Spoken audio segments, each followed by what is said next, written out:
Hai sahabat servis, pada kesempatan kali ini saya akan melakukan perbaikan lemari pendingin kulkas 2 pintu LG inverter.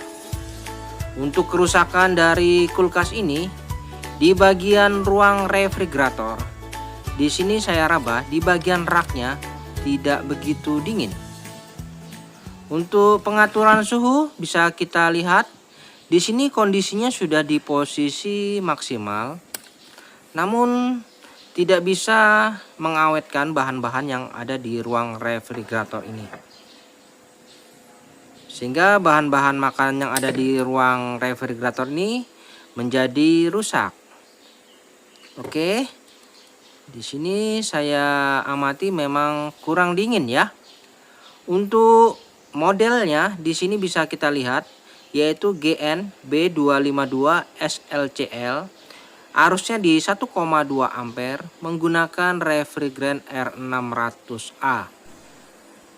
Baik, selanjutnya di sini saya akan lakukan pengecekan pada bagian ruang freezer. Di bagian ruang freezer di sini saya rasakan tidak begitu dingin. Bagaimana untuk di tempat es makernya ini? Di sini pembekuannya terbentuk namun tidak sempurna. Jadi di ruang freezer untuk proses pembekuannya tidak sempurna ya. Oke, kita akan lakukan pergeseran terlebih dahulu. Kita akan cek lebih jauh ke bagian belakang. Di bagian dindingnya di sini saya rasakan masih terasa hangat ya. Jadi kita bisa cek lagi. Oke, di sini ada tabel diagram kelistrikan. Di sini saya perhatikan menggunakan sistem pengendali modul dan mesin kompresornya di sini menggunakan sistem inverter. Lalu di bagian bawah di sini ada panduan untuk diagnosa fungsi. Apabila ada permasalahan sudah dijelaskan semua ya. Di sini ada kode kedip yang harus kita perhatikan. Jadi nanti kita lihat ya kode kedipnya itu berapa kali kedip dan nanti bisa kita lihat dia di tabelnya ini. Lalu di bagian bawahnya di sini adalah tabel pengoperasian secara manual. Oke. Sungguh lengkap ya, jadi sangat mudah kita dalam menganalisa sebuah kerusakan pada kulkas LG inverter ini. Karena di sini sudah dijelaskan semua. Apabila ada masalah, bisa kita lihat kode kedip pada indikator bagian modul di sini ya. Oke, nanti kita bisa lihat ya kode kedipnya berapa kali.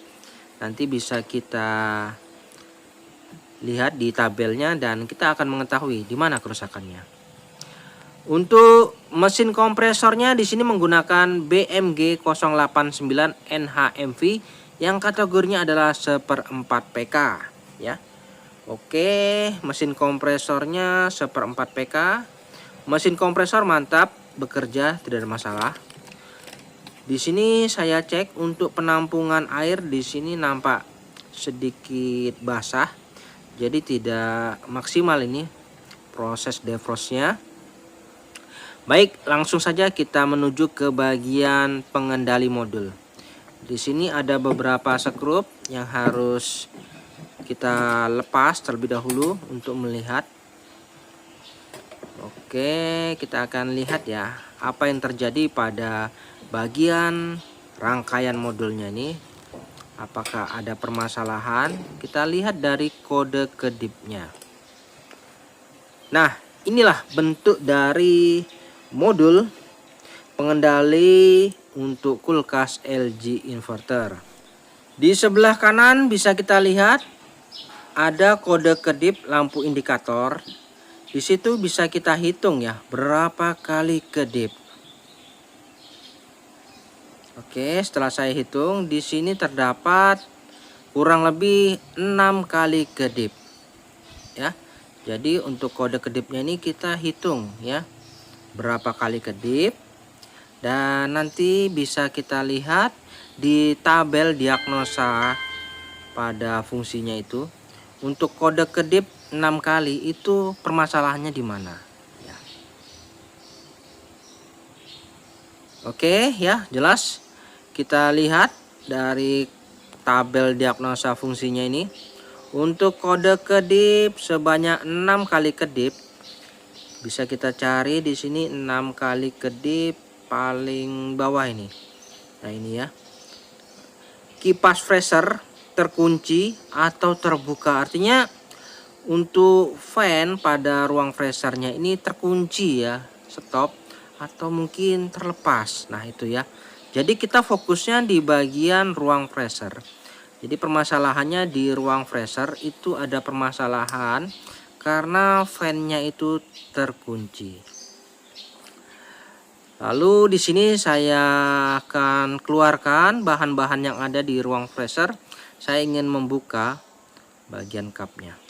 Nah, ternyata di bagian freezer di sini terjadi pengeblokan es yang menyebabkan fan-nya ini macet ya, karena ada gumpalan es ini. Oke, selanjutnya di sini saya akan lakukan pencairan es terlebih dahulu. Namun sebelumnya saya matikan dulu sumbernya, saya cabut. Nah, untuk melakukan proses pencairan bisa menggunakan bantuan kipas angin ya. Kita kipasi saja, nanti biarkan saja sampai meleleh. Oke, di sini saya biarkan dulu ya, nanti setelah meleleh baru saya akan lakukan pembongkaran. Baik teman-teman, di sini setelah saya lakukan proses pencairan, saya akan lakukan proses pembongkaran pada bagian ruang freezer. Cupnya ini akan saya lakukan pembongkaran terlebih dahulu ya. Untuk melakukan pembongkaran kita lakukan secara hati-hati. Di sini ada 2 skrup yang harus kita buka terlebih dahulu. Lalu bagian cup di paling depan bisa kita tarik.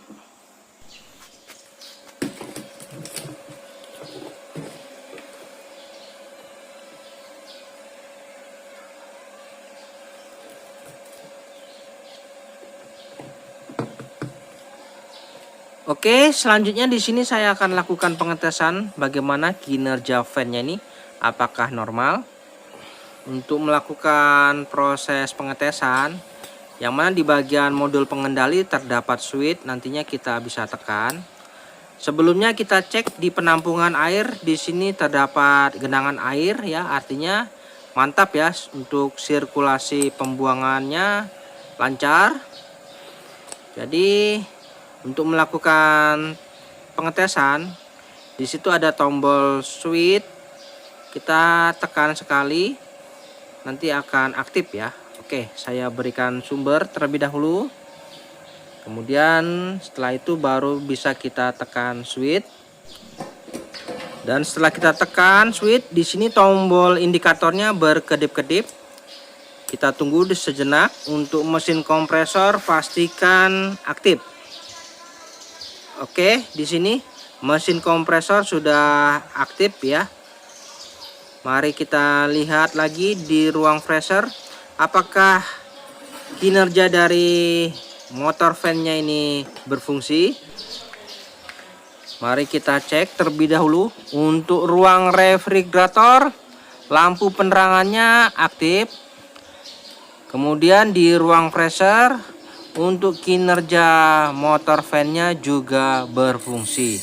Nah ini saya pastikan baling-balingnya berfungsi ya. Oke, jadi sudah jelas permasalahannya memang motor fan-nya ini terkunci akibat bongkahan es yang terjadi pada evaporator. Selanjutnya kita bisa lihat dulu untuk pembentukan saljunya bagaimana. Kita tunggu dulu.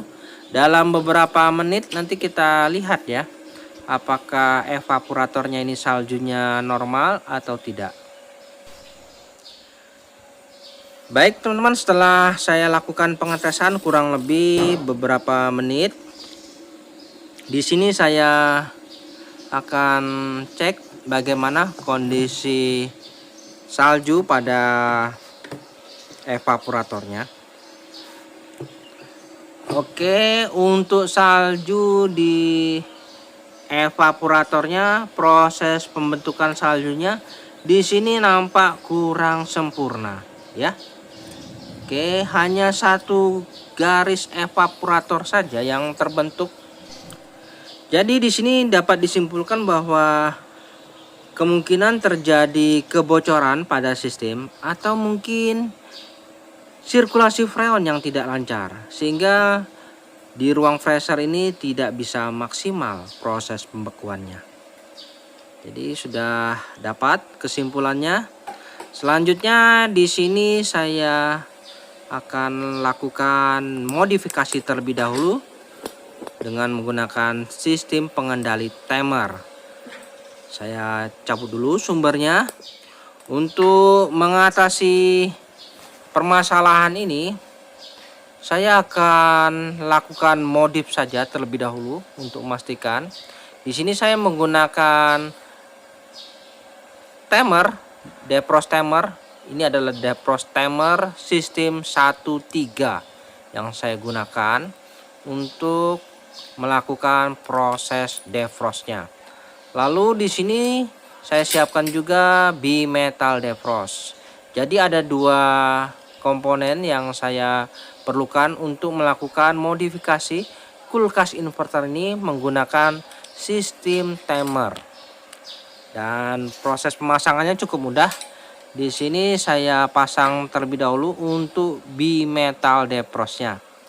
Di bagian ruang freezer, di sini saya akan pasangkan bimetal defrost.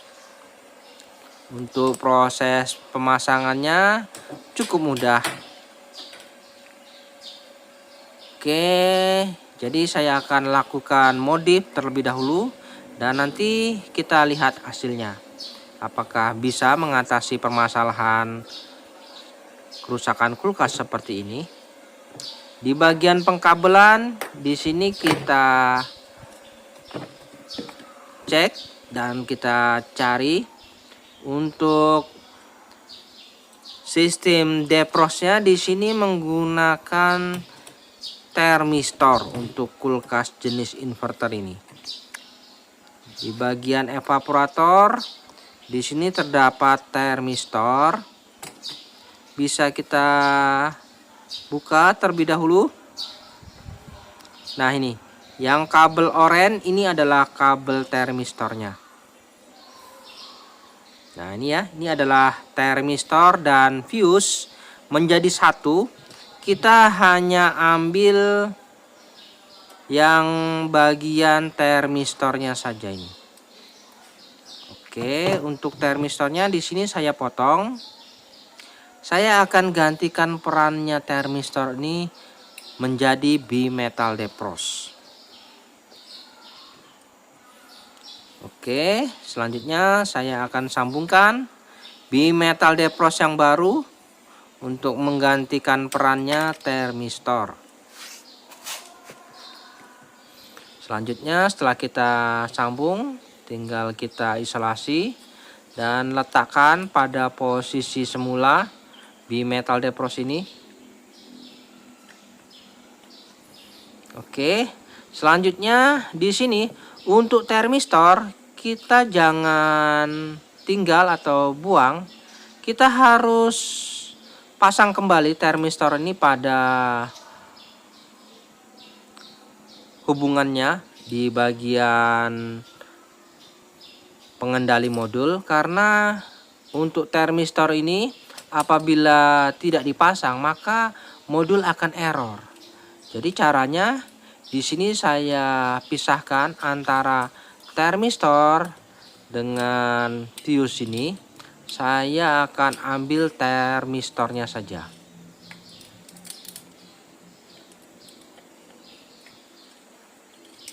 Oke, di sini saya akan ambil termistornya saja dan akan saya kembalikan pada pengkabelan aslinya. Nah ini adalah fuse-nya, masih tetap posisinya ya, tinggal kita rapatkan isolasinya ini agar tidak kemasukan air. Lalu kita selipkan saja di bagian sela-sela di evaporator ini. Oke, setelah itu untuk soket motor fan-nya jangan lupa kita kembalikan. Nah ini, jadi untuk proses modif di bagian ruang freezer sudah cukup. Kita hanya ganti perannya termistor menjadi bimetal defrost. Lalu kita menuju lagi ke bagian ruang pengendali modul di bagian belakang. Nah, di bagian belakang kita akan pasangkan lagi termistornya menuju jalur aslinya. Yang mana tadi jalur aslinya kabelnya berwarna oranye. Di bagian soket kita akan pasangkan juga nanti timernya ini, defrost timer. Untuk pinnya ini sudah ada keterangan. Ada pin 1, pin 2, pin 3 dan pin 4. Bagaimana cara pemasangannya nanti di sini saya akan jelaskan. Kita fokus dulu di pin 1 dan pin 2 untuk pemasangannya ini. Ya. Oke, namun sebelumnya kita kembalikan dulu termistor yang ada di ruang freezer tadi yang kita potong. Kita kembalikan dulu pada posisi semula. Kita cari di bagian soket ini kabel yang berwarna oranye. Oke, ini kabelnya yang berwarna oranye. Di sini kita potong saja. Oke. Untuk kabel oranye sudah saya potong. Di sini untuk kabel oranye yang menuju ke pengendali modul ini kita sambungkan dengan termistor yang ada di ruang freezer tadi.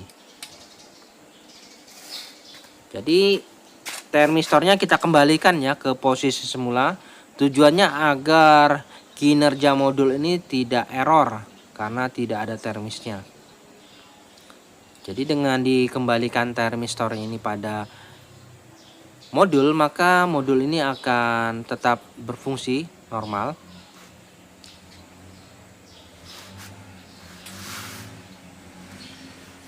Oke, untuk pemasangannya bebas ini, biar bolak-balik tidak masalah.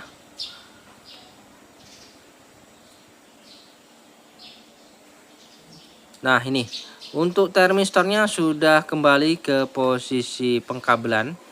Dan tinggal kita rapikan. Dilakukan pengisolasian supaya rapi.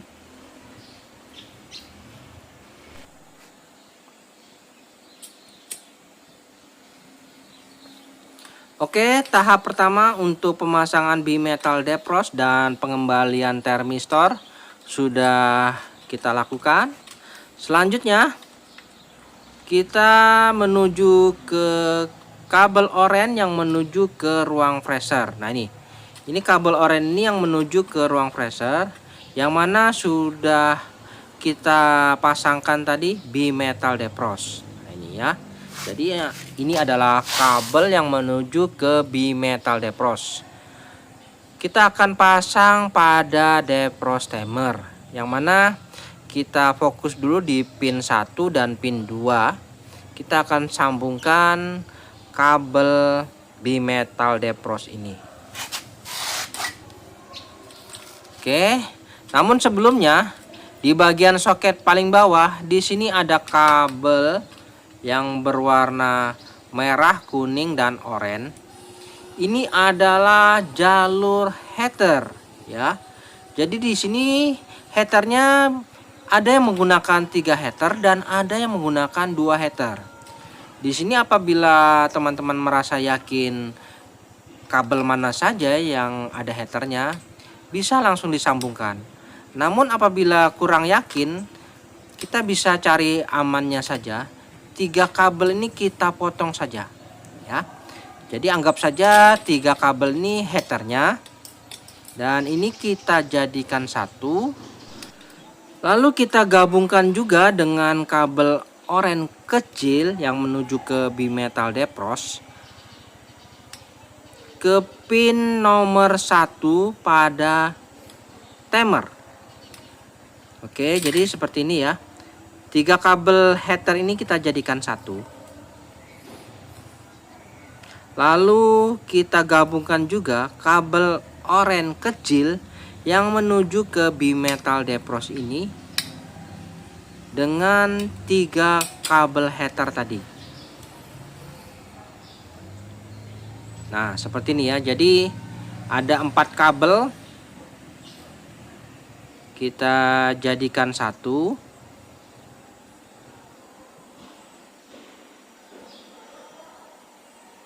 Nah, ini, dan nantinya keempat kabel ini kita gabungkan di pin nomor 1 pada depros timer.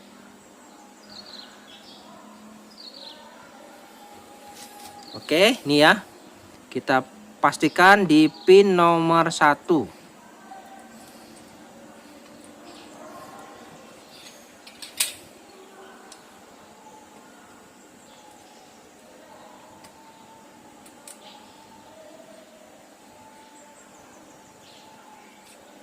Oke, di sini setelah pin nomor 1 kita sambungkan kabel header dan kabel bimetal depros. Selanjutnya tinggal kita isolasi dulu.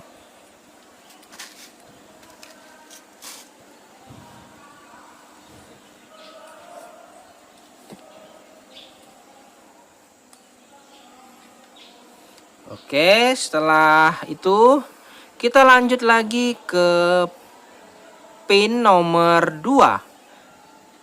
Untuk pin nomor 2 kita tinggal sambungkan saja kabel oren kecil ini. Ini kabel oren kecil ini yaitu kabel yang menuju bimetal depros.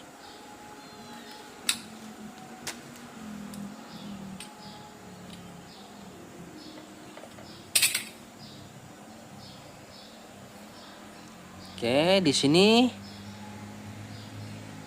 kita sambungkan kabel oren kecil ini menuju pin nomor 2. Oke, selanjutnya kita isolasi dulu.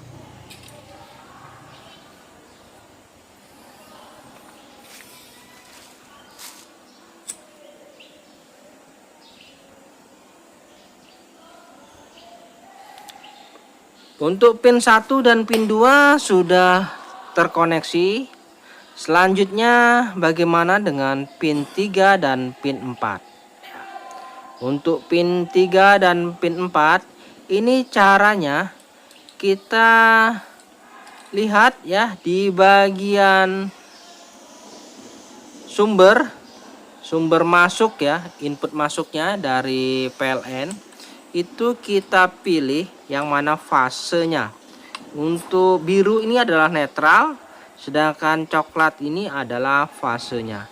Kita ambil fasenya, yang mana nanti kita akan sambungkan di pin nomor 3. Oke, di sini fasenya saya potong dulu. Nah, ini ya, jadi jangan sampai terbalik ini. Untuk pemasangan kabel fasenya ini, pastikan pin nomor 3 itu mendapatkan fase langsung dari sumber. Sedangkan pin nomor 4 ini adalah fase yang menuju ke modul. Oke ya, saya akan sambungkan pin nomor 3.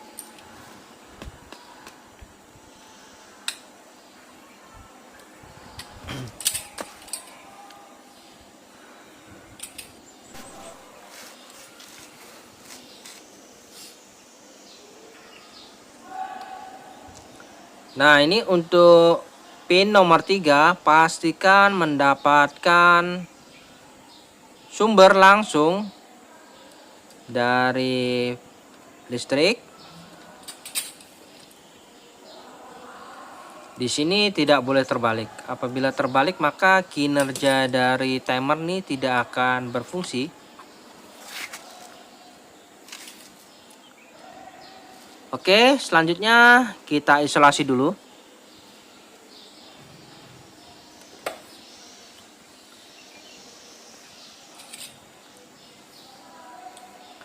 Dan di sini kita rapikan pengkabelannya ya, pastikan terkoneksi dengan baik dan benar.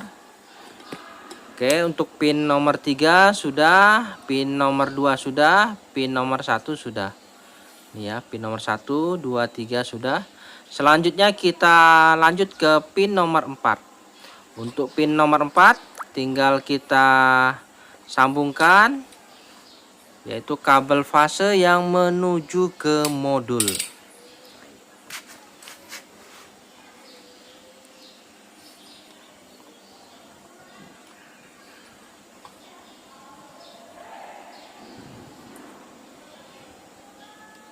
Oke, di sini pin nomor 4 yaitu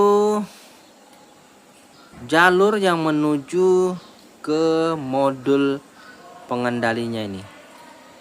Yang mana anggap saja modul pengendalinya ini sudah menyatu dengan mesin kompresor, sehingga pada saat nanti defrost maka di sini modul pengendalinya serta mesin kompresornya akan off. Oke, setelah tersambung, selanjutnya kita isolasi dulu.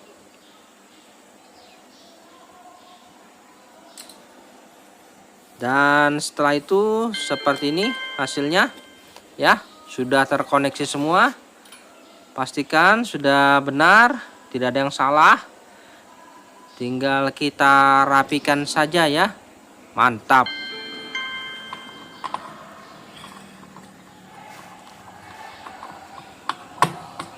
Oke.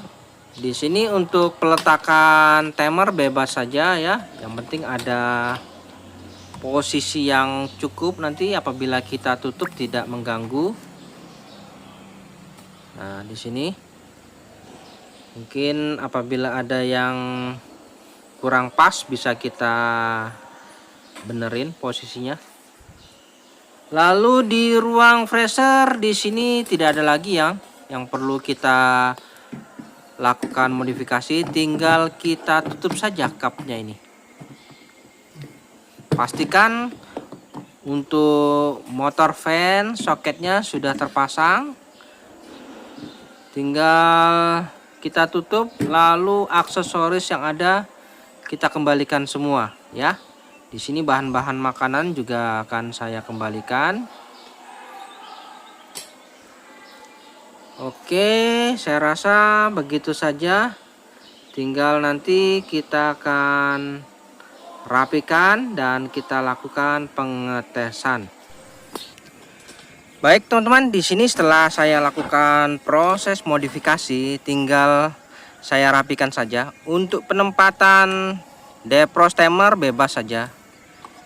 Sepertinya cocok di area sini, dan apabila ada yang sekiranya mengganggu bisa kita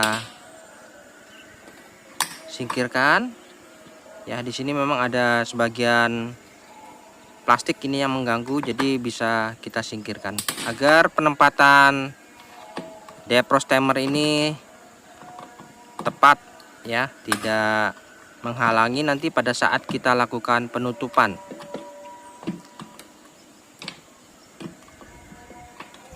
Oke, di sini saya buang ini sedikit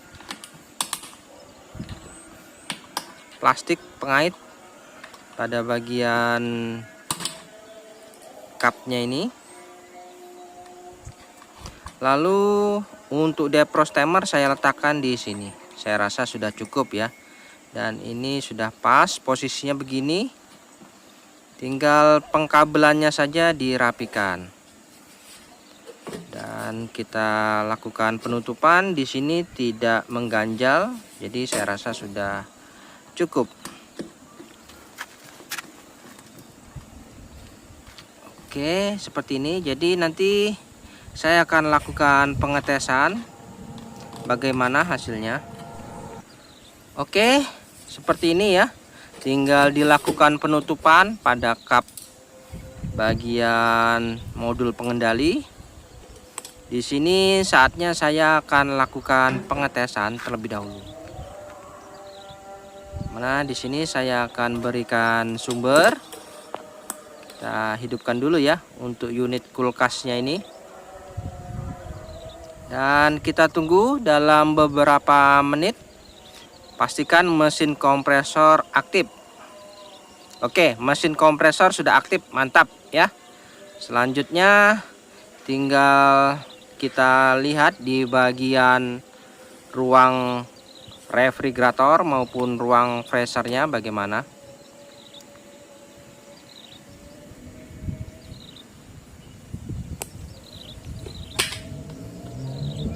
Oke, di sini untuk ruang refrigerator lampu penerangannya aktif. Lalu di ruang freezer di sini bahan-bahan makanan sudah saya kembalikan ke posisi semula.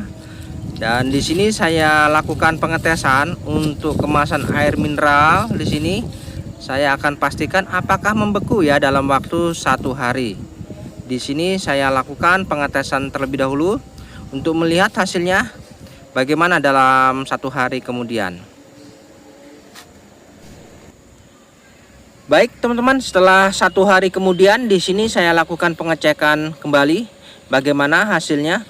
Untuk ruang refrigerator di sini rak-raknya saya raba tidak begitu dingin ya. Bisa kita rasakan untuk kemasan minuman di sini saya rasakan kurang begitu dingin. Jadi untuk ruang refrigerator di sini untuk dinginnya kurang maksimal. Lalu kita intip di bagian ruang freezer. Oke.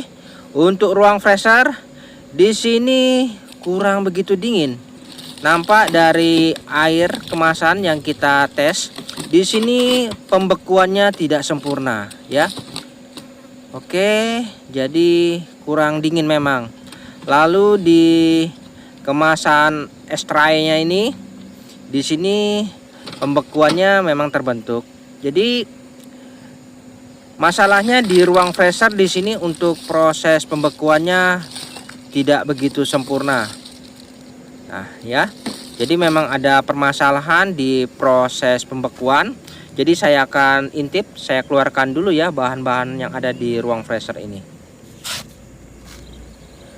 Oke, di sini untuk ruang freezer sudah saya keluarkan bahan-bahannya. Untuk aksesoris saya keluarkan juga dan saya buka kembali cupnya ini. Kita akan lihat apa yang terjadi di dalam di bagian evaporator.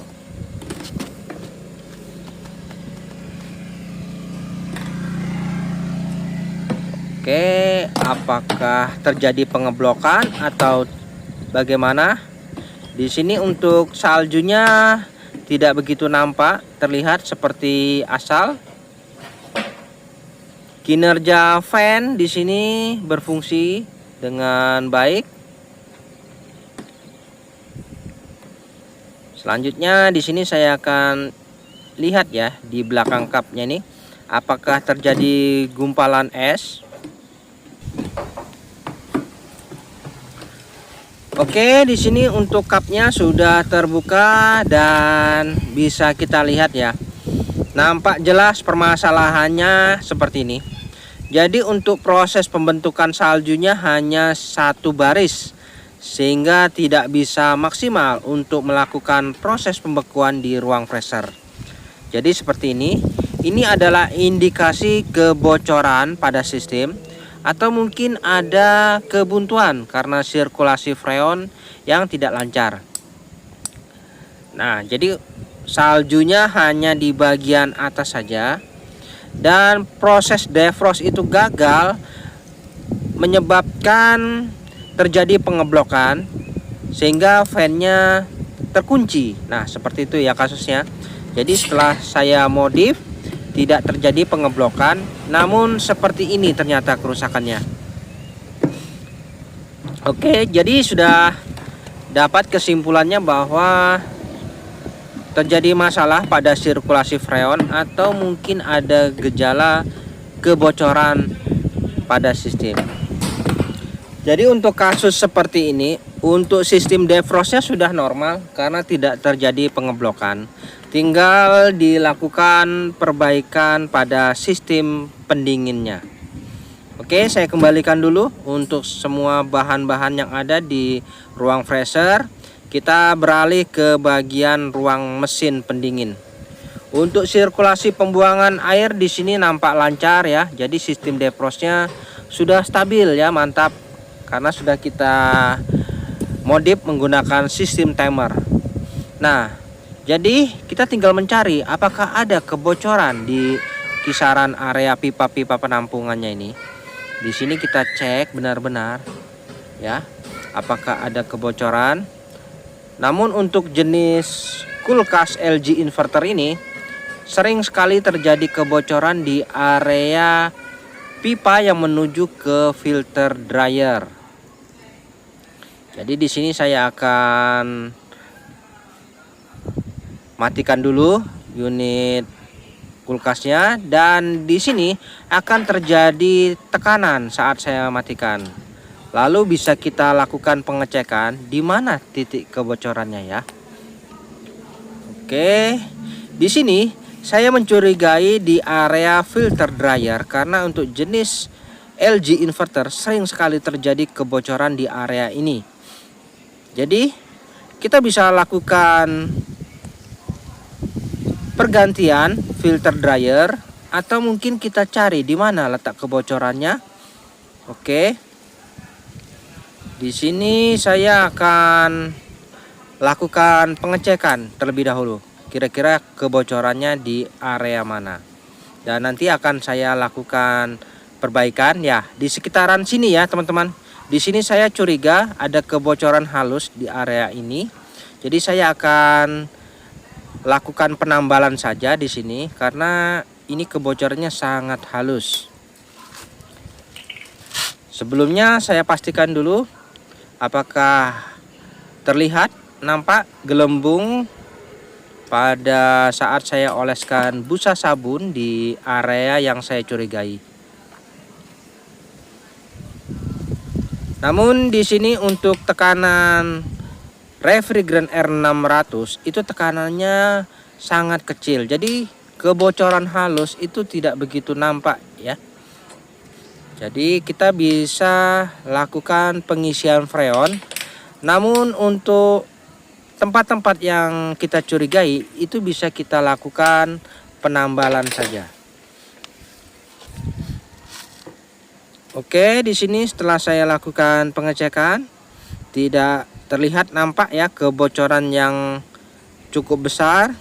Jadi nanti saya akan lakukan penambalan dengan menggunakan lem Korea atau lem sejenisnya.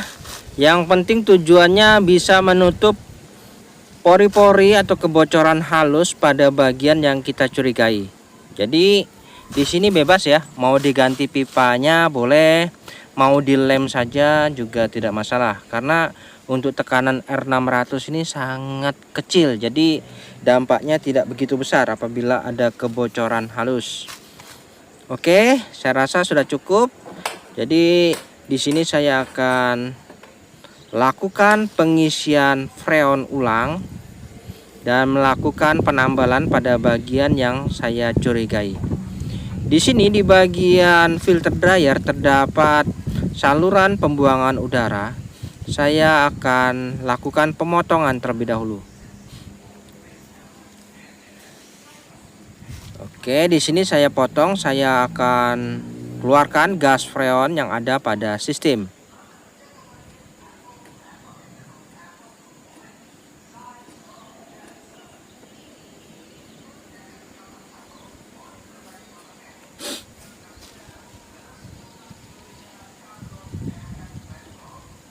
Oke, di sini Untuk kandungan gas freon pada sistem saya buang dulu. Saya keluarkan semua. Pastikan sudah tidak ada lagi gas freon yang ada pada sistem.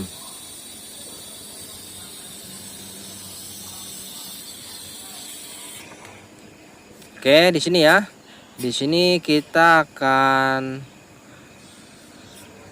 buatkan saluran pembuangan udara dengan sedikit pipa kapiler nantinya untuk melakukan proses pemvakuman. Untuk pipa pengisian di sini saya potong juga, yang mana nanti saya akan pasangkan pentil pengisian freon untuk melakukan proses pengisian freon di jalur pipa pengisian ini.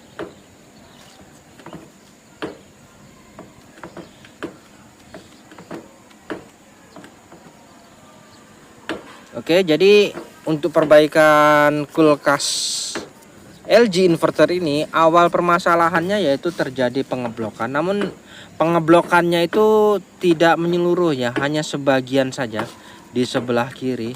Nah, itu menandakan bahwa terjadi kebocoran pada sistem atau mungkin kebuntuan pada sistem. Di sini setelah saya lakukan pengamatan dan ternyata memang permasalahannya yaitu sepertinya ada indikasi kebocoran pada sistem. Selanjutnya di bagian filter dryer saya pasangkan jalur pembuangan udara. Saya berikan sedikit pipa kapiler. Nah, di sini nanti akan saya lakukan pengelasan di area ini.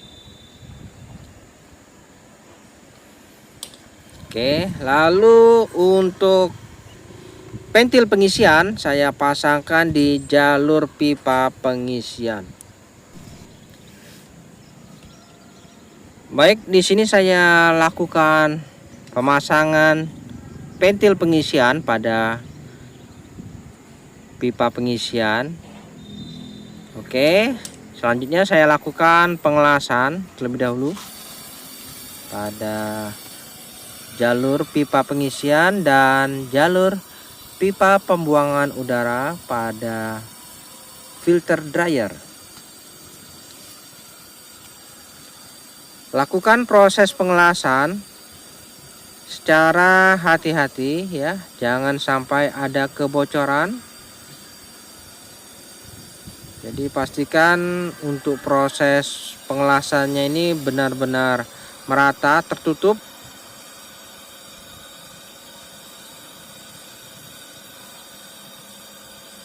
Oke, di sini saya lakukan pengelasan pada jalur pembuangan udara pada filter dryer. Sudah tertutup di sini. Oke, nah di sini untuk kandungan gas freon R600 yang masih ada pada sistem itu akan mudah terbakar ya, seperti ini ya. Jadi selanjutnya kita akan lakukan proses pemvakuman. Namun sebelumnya untuk pipa yang mengalami kebocoran yang kita curigai itu kita harus lakukan penambalan terlebih dahulu ya. Oke, di bagian pengendali modul di sini saya akan ukur dulu berapa arusnya nanti saat start dan berapa saat selesai dilakukan pengisian freon.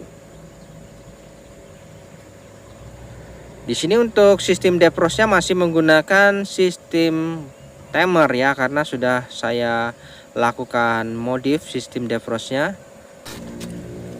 Dan di sini untuk tang ampere tinggal kita kalungkan saja pada salah satu kabel sumber, yaitu fase atau netral.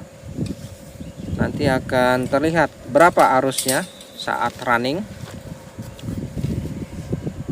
Oke, selanjutnya saya berikan sumber. Di sini kita tunggu dulu dalam beberapa menit ya. mesin kompresor aktif, arusnya di 0,3 ampere ya, kondisi running awal ini. Oke, di sini saya akan cek untuk sirkulasi hembusan udaranya sudah keluar pada jalur pembuangan. Nah, di sini kita akan amati di mana ya kira-kira di saat ada tekanan penuh ini kebocoran pada sistem ya. Kita bisa lakukan pencarian apakah ada kebocoran pada jalur-jalur sistem ini, terutama di bagian las-lasan kita tadi. Kita cek kembali. Nah, di bagian filter dryer antara pipa kondensor dan filter dryer, di situ saya mencurigai ada kebocoran halus, yang mana nanti apabila tidak nampak akan saya lakukan pengeleman saja menggunakan lem Korea. Saya rasa sudah cukup karena kebocorannya cukup halus ini.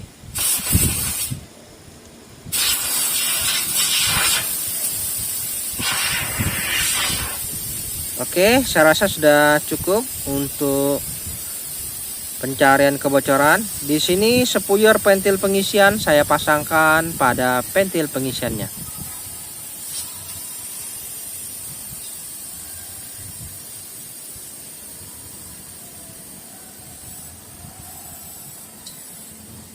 Oke, selanjutnya saya siapkan selang manifold untuk melakukan proses pengisian freon.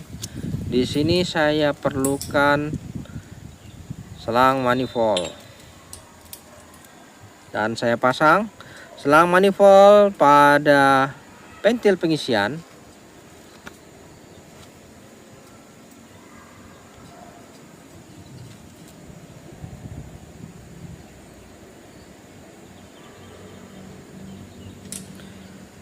Oke, pastikan rapat, tidak ada yang kendor.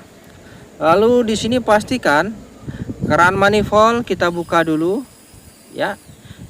Lalu kita tutup, pastikan terjadi proses pemvakuman. Nah, untuk proses pemvakuman ini di sini diperlukan waktu kurang lebih sekitar 30 menit. Yang mana nanti udara di pembuangan ini akan terbuang. Nah, ini ya. Oke, terbuang, pastikan tidak ada lagi udara yang keluar pada jalur pembuangan pipa kapiler.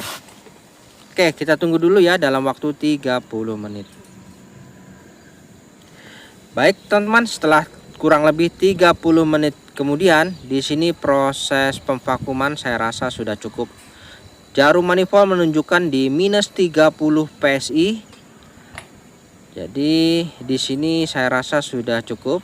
Untuk jalur pembuangan udara di sini sudah tidak ada lagi udara yang keluar. Dan selanjutnya kita bisa lakukan penyegelan saja. Nah, ini pastikan sudah tidak ada lagi ya udara yang keluar. Tinggal dilakukan penutupan. Oke, saya jepit. Lalu untuk lebih yakin kita lakukan pengelasan saja di ujungnya ini.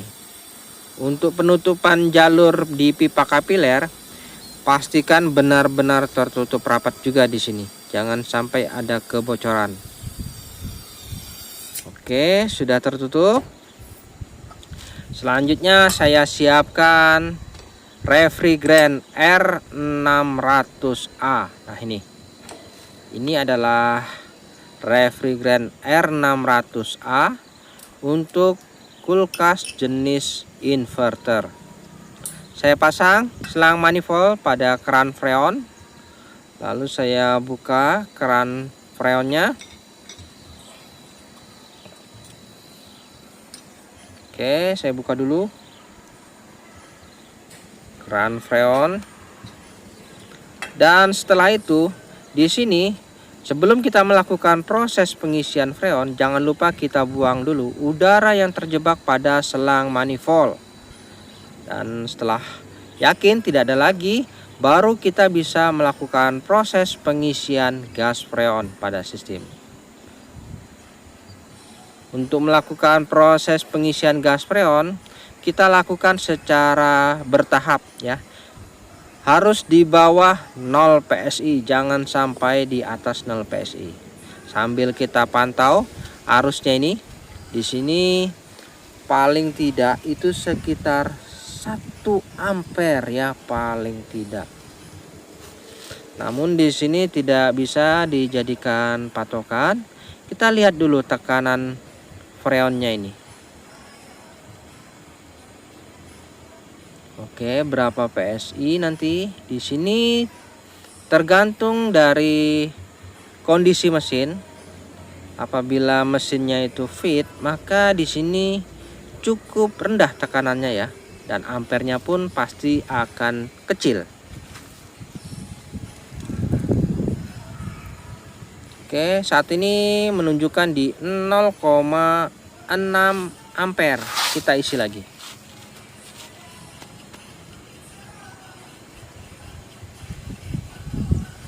Oke, di sini saya isi perlahan-lahan di bawah 0 PSI.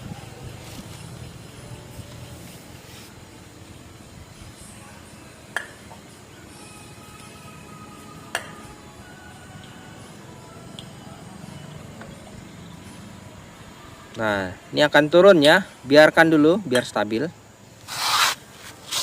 Oke, setelah kurang lebih arusnya menunjukkan di 1 ampere. Di sini tekanannya menunjukkan di minus 2 PSI. Minus 2 PSI ya, ternyata tidak sampai di 0 PSI. Nah, saya rasa sudah cukup ini. Kita bisa lihat bagaimana kondisinya. Untuk dindingnya di sini sudah terasa hangat ya. Dinding sebelahnya juga terasa hangat. Lalu kita cek di ruang freezer. Oke, di sini kepulan hawa dinginnya sudah mulai terasa. Artinya ruang freezer sudah terlihat normal ini. Namun ada baiknya kita lakukan pengetesan saja terlebih dahulu. Baik teman-teman, setelah 5 hari kemudian di sini saya lakukan pengecekan. Untuk dindingnya di sini terasa hangat, mantap. Pertanda baik ini. Lalu kita bisa cek di bagian ruang refrigerator. Nah, di ruang refrigerator raknya saya rasakan di sini sudah terasa dingin, mantap. Jadi untuk ruang refrigerator di sini air kemasan minuman di sini terasa dingin sudah botolnya. Oke, nah ini banyak sekali ya air kemasan yang sudah diletakkan dan dinginnya sudah terasa. Oke, untuk ruang freezer bagaimana? Untuk ruang freezer, nah di sini sudah terasa ya dinginnya. Bagaimana dengan air mineral yang kita lakukan pengetesan? Nah, di sini saya akan lihat bagaimana proses pembekuannya, apakah sudah normal. Nah, ini adalah air es yang kita tes dan untuk pembekuannya di sini sudah sempurna. Jadi ruang freezernya mantap sekarang ya, sudah tidak diragukan lagi. Sistem defrostnya juga normal bekerja, tidak ada masalah dalam waktu 5 hari setelah kita lakukan pengecekan. Di sini kosong ya. Jadi untuk ruang freezer sudah tidak ada masalah dan proses pembekuannya di sini sudah membeku semua ya. Baik di depan, bagian depan pintunya ini. Jadi kulkas ini sudah normal dan bisa digunakan kembali. Baik teman-teman, sampai di sini dulu perjumpaan video saya dan kita akan ketemu lagi pada video saya selanjutnya. Sampai jumpa.